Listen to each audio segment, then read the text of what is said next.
Hablemos ahora de un tema que te contamos durante toda la semana, la llegada de los autos chinos a la Argentina y sobre todo cómo eso va a marcar un cambio radical en el mercado automotriz argentino. Desde que Javier Milei llegó a la presidencia de Argentina, su discurso cargado de ideología liberal y una postura abiertamente anticomunista no dejó indiferente a nadie. Durante la campaña, sus palabras fueron categóricas: no haría tratos con dictaduras, no mantendría relaciones con gobiernos comunistas y rompería con aquellos países que, según él, no respetan las libertades individuales. Y en ese paquete incluyó a China. Lo dijo en entrevistas, lo reiteró en debates y lo volvió a decir frente a sus seguidores. Pero apenas días después de asumir el poder, algo cambió. Cuando el presidente chino Xi Jinping le envió una carta de felicitación, Milei no respondió con rechazo, ni con frialdad. Por el contrario, envió una nota cordial, manteniendo la línea diplomática que lo conecta con una de las economías más poderosas del mundo. ¿Qué significó ese gesto? ¿Es el inicio de un cambio de postura o simplemente una maniobra para evitar un colapso económico? Para entender esta aparente contradicción, es necesario mirar el pasado. Las relaciones entre Argentina y China comenzaron formalmente en 1972, cuando ambos países firmaron un acuerdo de reconocimiento diplomático. Fue una jugada estratégica para ambos. En plena Guerra Fría, y con Argentina sumida en tensiones internas, acercarse a China representaba una oportunidad para diversificar sus vínculos internacionales. Por el lado chino, aún en etapa de consolidación comunista, buscaban aliados en América Latina, y Argentina, a pesar de su inestabilidad, tenía recursos, alimentos y territorio. Ese fue el punto de partida de una relación que se fue fortaleciendo con el paso de las décadas.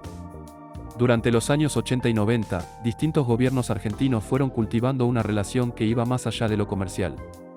Se firmaron acuerdos de cooperación científica, tecnológica, educativa y cultural. Pero fue con la llegada del siglo XXI que esta alianza se transformó en algo mucho más profundo.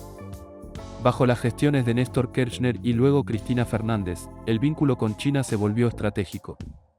El gigante asiático aumentó su demanda de alimentos y minerales, y Argentina encontró allí un socio comercial que le compraba a gran escala sin demasiadas exigencias políticas. La soja, el maíz, la carne y el litio se convirtieron en los principales activos de exportación, y los yuanes comenzaron a circular como una alternativa frente al dólar. En la actualidad, China no solo es uno de los principales socios comerciales de Argentina, sino también una fuente fundamental de financiamiento. El swap de monedas, un acuerdo mediante el cual el Banco Central puede acceder a yuanes para sostener sus reservas, ha sido una herramienta clave para evitar devaluaciones bruscas y sostener el tipo de cambio. Muchos economistas coinciden en que sin ese respaldo financiero, la situación macroeconómica del país sería aún más frágil. Y es aquí donde entra el dilema del nuevo gobierno. Porque romper con China no es solo una cuestión de discurso, es desmantelar acuerdos que tienen implicaciones reales en la economía cotidiana del país. Durante su campaña, Milei utilizó un tono confrontativo para posicionarse frente al electorado más radicalizado. Pero una vez en el poder, la realidad le impuso matices. Su Cancillería ha mantenido contacto con Beijing, se han ratificado acuerdos existentes, y el propio gobierno ha asegurado que mantendrá el swap con China. La contradicción es evidente: mientras en público se critica el comunismo, en privado se mantiene el vínculo con uno de los principales socios económicos del país. Este doble discurso no pasa desapercibido ni para los ciudadanos ni para los mercados internacionales. Y entonces surge la pregunta: ¿estamos ante un cambio de estrategia pragmática o simplemente frente a una necesidad ineludible? Porque el margen de acción de Milei es limitado. Argentina enfrenta una deuda externa colosal, una inflación fuera de control y un déficit fiscal estructural. En ese escenario, cortar lazos con una potencia que representa más del 15% del comercio exterior sería, simplemente, un acto suicida. Por eso, aunque las palabras suenen fuertes, los hechos siguen apuntando hacia una continuidad. Para muchos, este aparente cambio de postura no es una sorpresa. Las campañas electorales permiten jugar con la retórica. Pero gobernar exige otra lógica, la lógica del equilibrio. Y cuando hablamos de China, no hablamos de un país cualquiera. Hablamos de la segunda economía del mundo, del mayor comprador de productos agroindustriales argentinos y del prestamista que ha permitido que el Banco Central argentino no entre en default técnico. A lo largo de los últimos años, los vínculos con China no solo se han multiplicado, sino que se han sofisticado. Hoy no se trata solo de vender soja o carne.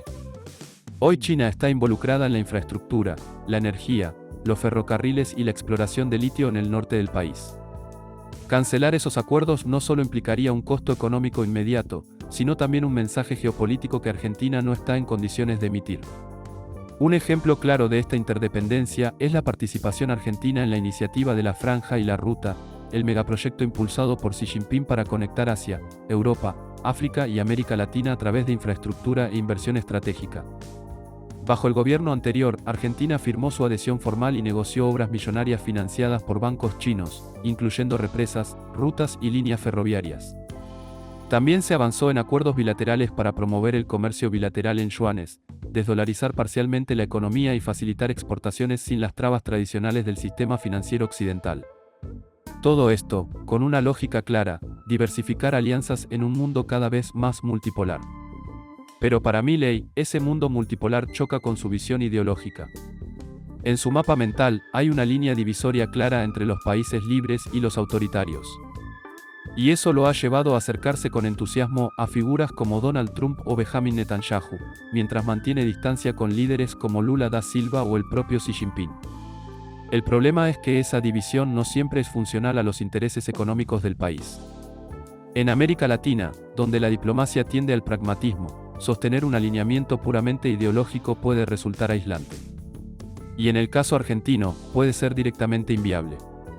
Tomemos el ejemplo del swap de monedas, ese acuerdo financiero que le permite a Argentina obtener yuanes para fortalecer sus reservas sin recurrir al FMI o a nuevos préstamos en dólares. Ese swap se renovó recientemente por más de 18.000 millones de dólares equivalentes, lo que representa casi la mitad de las reservas brutas del país. Si Milei decidiera cancelar ese acuerdo o tensar la relación con China, perdería en un solo movimiento una de sus principales fuentes de estabilidad cambiaria. Y eso podría desatar una nueva corrida financiera, con devaluación, inflación y un impacto directo en los bolsillos de los ciudadanos. Por eso, a pesar de sus discursos incendiarios, el gobierno ha evitado tocar ese punto con medidas concretas. Porque sabe que ahí se juega mucho más que una cuestión de principios.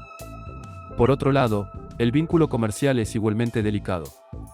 China es el segundo destino de las exportaciones argentinas, y el primero en muchos productos estratégicos como la soja, el aceite y la carne vacuna.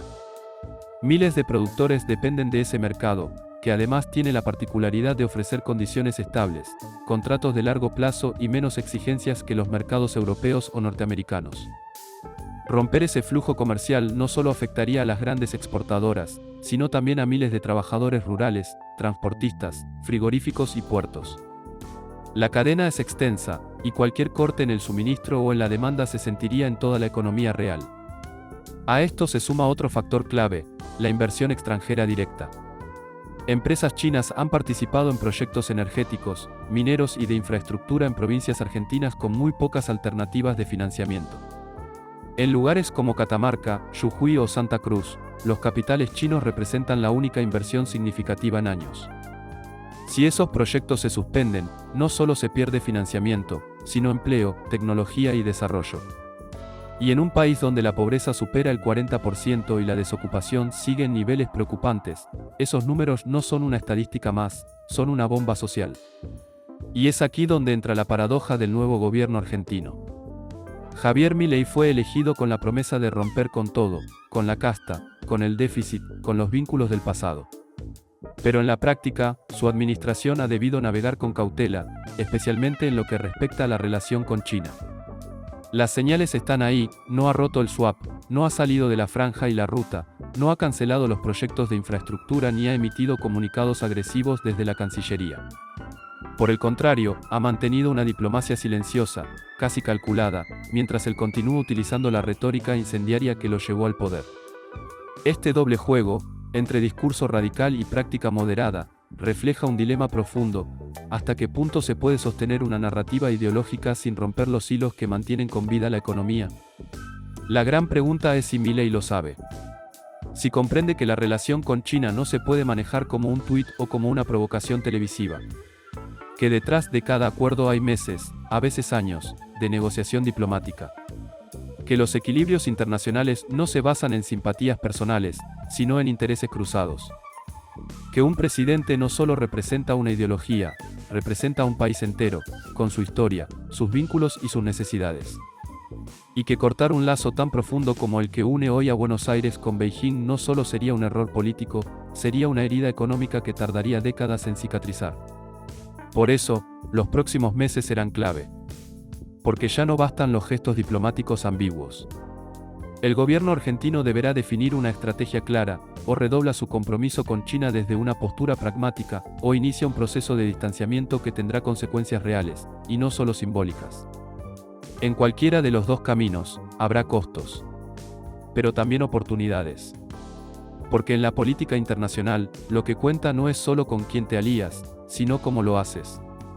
Si Milei logra transformar su narrativa ideológica en una estrategia de autonomía, donde Argentina pueda mantener lazos sólidos con múltiples potencias sin caer en subordinaciones, podría escribir un nuevo capítulo en la política exterior del país. Uno donde la identidad no esté reñida con la diplomacia, y donde la libertad no signifique aislamiento, sino capacidad de elegir. Pero si se deja llevar por la lógica del enemigo constante, del todo o nada, entonces estará repitiendo los errores del pasado. Y una vez más, será la sociedad argentina la que pague el precio.